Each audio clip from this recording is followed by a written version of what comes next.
Hello everybody and welcome back to the video lecture series of microprocessors and microcontrollers subject.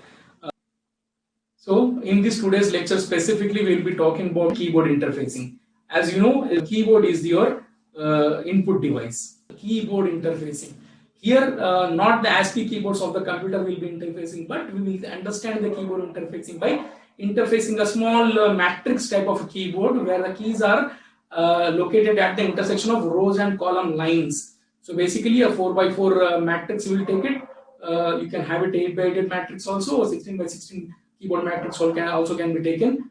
So basically we will be working our example here of keyboard interfacing with the 4x4 4 rows 4 columns type of a matrix keyboard, where on that one every intersection 4 cross 4 16 keys I will be having.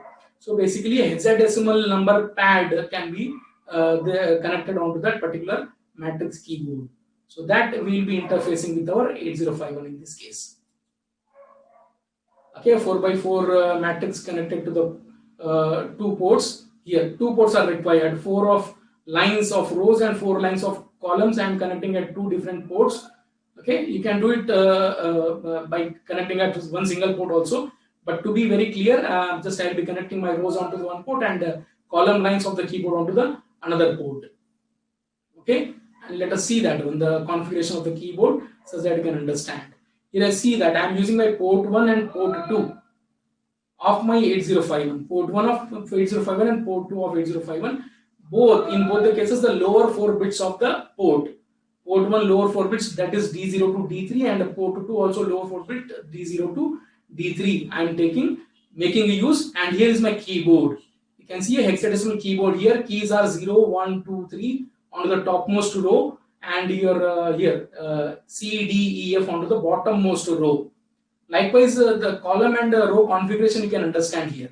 So at the intersection of row and column is giving the indication of a key.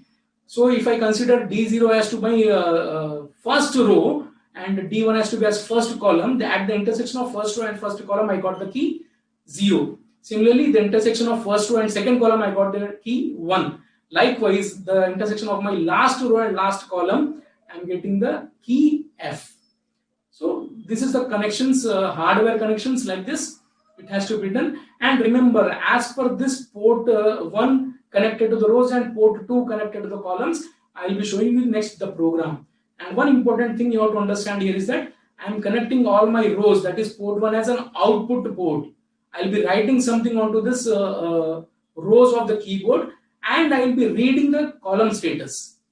How can you detect E key press onto the keyboard? See, if the connection is something like this, basically I will be using my rows to send a 0 onto the rows, and as you see that all the columns are pulled up, all will be 1 at a particular instance of time. If any corresponding key is pressed, that time, that because a particular row I have made 0, that becomes a virtual ground, and that particular short circuit to the virtual ground will happen at the position to the whichever the key has been pressed. Now columns, when I am reading, all the columns will be VCC except the column on which the key is being pressed. This is because as the row line is grounded internally, okay, it is 0 means it will be grounded internally. So that line goes to ground and your corresponding column will be reading 0. So a column which is reading 0 for the corresponding row which was made 0, that combination will give me the key value. Okay. So what's the procedure? Procedure here you can see that to detect a key press, the microcontroller ground all the rows by providing 0 onto the output latch. Port 1 output connected. Let us have the image again. Port 1, it is output. D0, D1, D2, D3 of the port 1 are connected as a rows lines. So all the rows are made 0 by connecting a 0 onto the output latch. Then it reads the column. Now columns are internally pulled up. So basically it will be reading 1111 if there is no key press. Now if any key has been pressed, so the process continues till the key is pressed detected.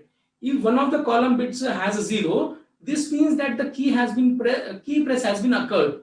For example, D3 till D0, if that combination reads as 1101, that means D1 is the column where the key has been pressed. Okay, D1 is a column where the key has been pressed. Now, next is what? How can we just read it again and identify the correct key? Because that column D1 contains 4 keys. Okay, see that one. The column D1 contains 4 keys. It can be 1, it can be 5, 9 or D. So which exactly it is?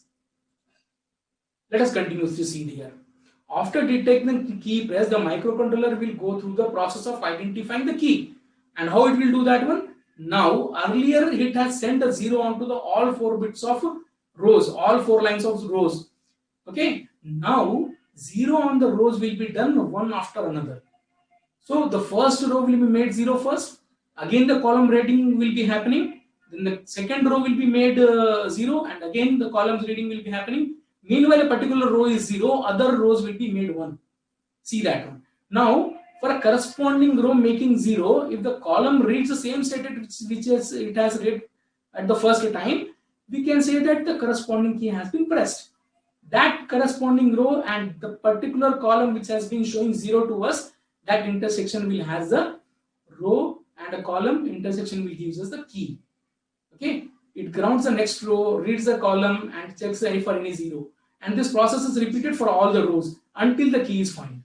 So whichever the row indication gives us a column reading, same as earlier when it has given, when all the rows were made 0, it stops doing further action because there the corresponding row and column have been identified where the key is been pressed. Okay, so this configuration is there. Here one example is here indicated. Identify the row and column of the key pressed for each of the following conditions. D3 to D0 is 1110. For this rows D3 to D0 1011 for the columns. Now you see that D0 row and D2 column. D0 row and D2 column has been indication in the first A example. Getting it? D0 row and D2 column.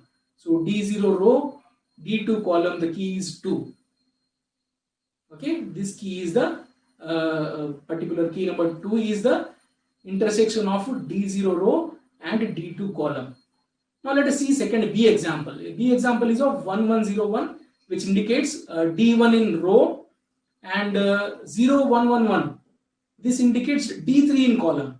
So D1 in row, D3 in column. D1 in row, that is this particular second line from the top, and here it is D3. D3 is the last column which contains your 3, 7, B and F. So D1 contains 7 on it. So in the second example, example B, the key is 7. Okay, this type of reading will be doing. Intersection of a particular row with a particular column gives us the corresponding key. Okay, this is how the flow goes, the algorithm goes. Detection and identification of the key, activation goes through the following thing. To make sure the preceding key has been released, zeros are put onto the all rows at once. Okay, the columns has been read and checked repeatedly until the columns are high. Okay, the continuous monitoring is required because the keyboard interfacing here, if any key is pressed at real time at any moment, that time it has to read that one. So continuous monitoring of the columns will be done when all the rows are 0. Once any column goes 0, that is an indication that some key has been pressed. Okay. Generally, after the first indication that the column goes 0, we create a small delay there, that is called as a debounce period. Okay. This debounce period here it is indicated as to be as 20 milliseconds. It is a minimum amount of time that key has to be maintained pressed. Okay. Otherwise, it will be a false key press indication. Because this is the amount of time we require to read our columns. That is why we create a debounce delay, little bit delay, so that we can read our columns properly. Okay. Then here you see that to detect which row key press belongs to, ground one row at a time and read the columns, each column, and every time check for any one column to go 0. Okay, if not work with the first row making 0, next we have to make row 1 as 0 and again read the columns. If there is also no indication of our column indicating 0, we'll go for the next row. So like this, we'll check all rows one by one till we find the combination, one of the columns going 0, which we found at the first earlier before debounce thing.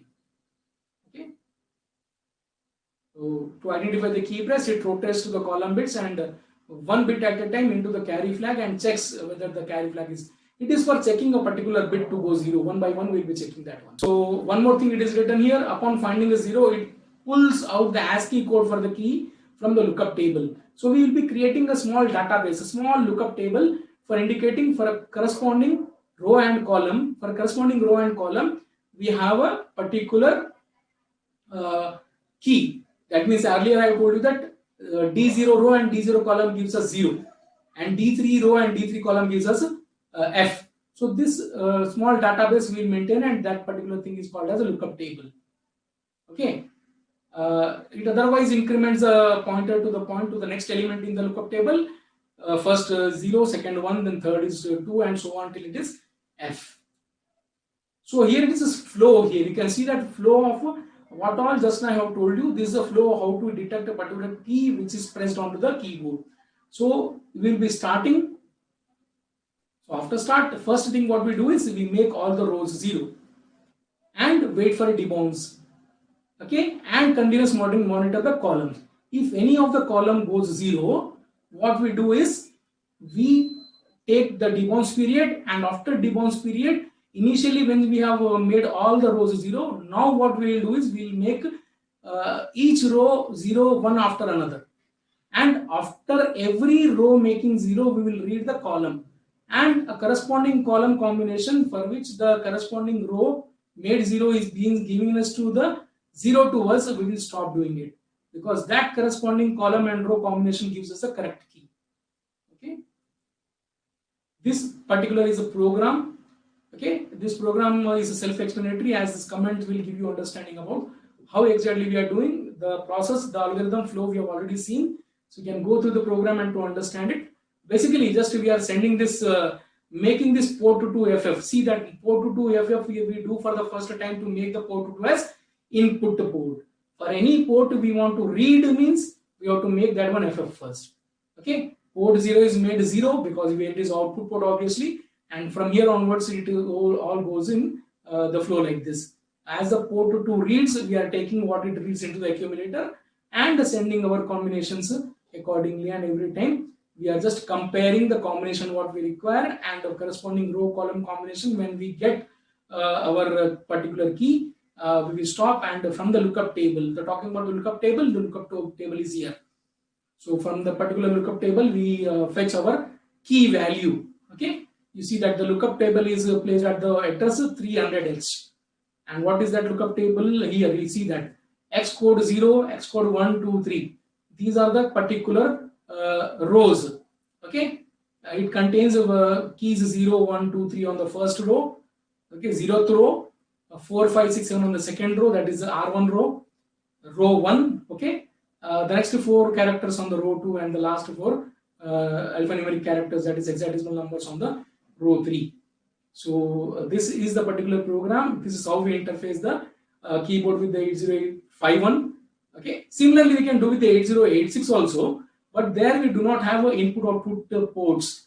So whenever we want to interface this LCD or a keyboard to the 8086, there you require another device which act as a mediator between the 8086 processor and this input-output devices. That particular thing we call as an PPI. That is your 8255. Example of PPI is 8255. That is a programmable peripheral interface. That 8255 IC provides the input-output hands to the 8086. Okay. Otherwise, the way we have done the interfacing of LCD and the keyboard similarly can be done with the 8086 also. Obviously, with the help of 8255 in between them. Okay. So that will be it for this today's lecture. Hope you have understood the interfacing of the keyboard with the 8051. So that's it. See you in the next class. Bye.